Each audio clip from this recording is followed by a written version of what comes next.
Donc on ajoute le logo au site et là ici aux emails et aux factures. Donc on clique sur ajouter un fichier, on va chercher notre logo là où on l'a mis. On en fait de même pour les mails et pour les factures. Et bien évidemment, on n'oublie pas d'enregistrer. Donc là, on voit que notre logo est rajouté partout. On revient sur notre scénario, on regarde notre deuxième étape, créer un nouvel utilisateur pour vous et pour monsieur Bertin. Donc les nouveaux utilisateurs, c'est dans paramètres avancés, équipe, et là on voit qu'on peut rajouter des employés, donc on se rajoute soi-même,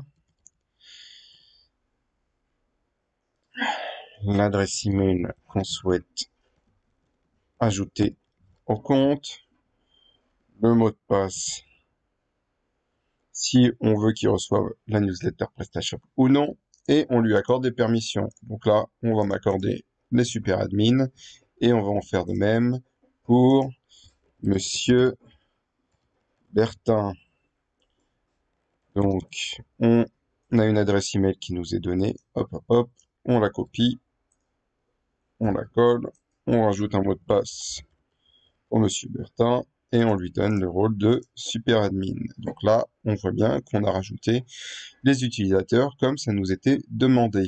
Troisième étape, via le panneau latéral de gauche dans Vente catalogue, créer une nouvelle catégorie peluche en ajoutant sa description. Donc, latéral gauche catalogue, catégorie, on voit qu'il y a nos catégories ici, et on en rajoute une qu'on va appeler peluche, et on doit rajouter la description.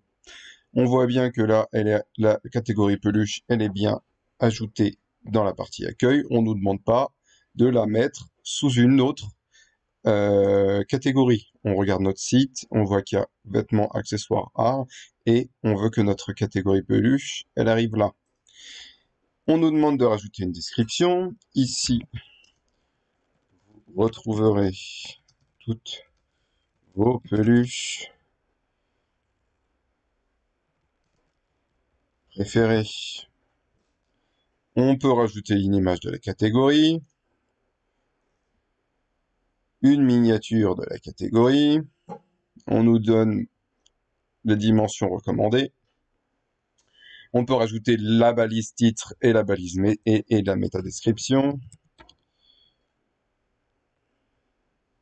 Pour le SEO, donc là je vous laisse faire et écrire tout ce que vous pouvez trouver, donc allez chercher sur internet tout ce que vous pouvez trouver qui se rapporte en synonyme, etc. aux peluches, et on enregistre. Et on a créé notre catégorie qu'on retrouve ici.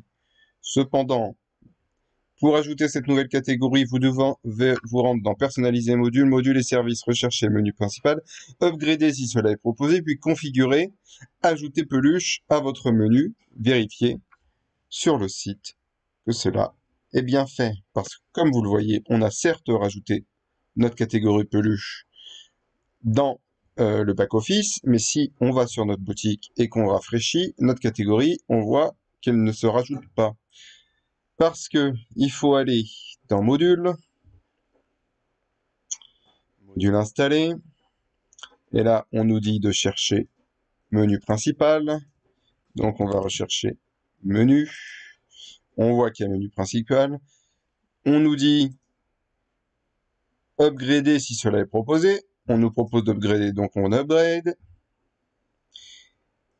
et ensuite on clique sur configurer, et ensuite ajouter peluche à votre menu. Configurer, donc on clique sur la petite flèche configurer, et on voit bien ici qu'on a les éléments sélectionnés dans notre menu et qu'on a ici les éléments disponibles qu'on peut rajouter à notre menu. Et on voit bien que vêtements, accessoires et art sont bien disponibles. On peut d'ailleurs changer leur positionnement si on le souhaite, comme dans WordPress.